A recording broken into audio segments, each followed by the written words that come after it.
Младите се зависни од интернетот и социјалните мрежи. Истражувањата на Штипскиот правен факултет покажуваат дека 93% од нив примарните информации ги добиваат од веб порталите и социјалните мрежи. Оваа бројка за 2% е повисока кај студентите. За разлика од младите на кои мобилните телефони и компјутерите им се постојано отворени, македонските пензионери се верни на телевизиите.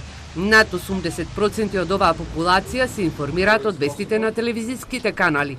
Студентите на Штипскиот правен факултет на дебатата ги спротиставија ставовите за позитивното и негативно влијание на социјалните мрежи.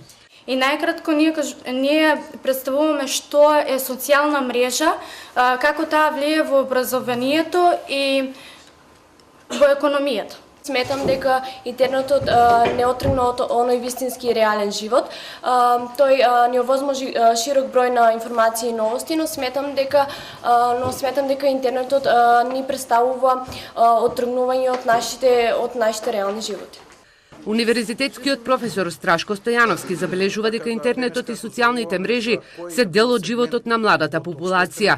Загрижува говорот на омраза за време на спортските надпревари меѓу земјите од регионот, но и кога имат засилена политичка мобилизација во земјава, односно избори или протести. Така да денеска ако зборуваме за кој да било сегмент од општествената интеракција, ние тој сегмент мораме, особено кај младите, ние тој сегмент мораме да го врземе со социјалните мрежи, односно интернетот како таков, без разлика дали се работи за професионално надоградување или се работи за поминување на слободно време или одредени нелегални активности кои што се поврзани со сајбер криминал денеска ќе.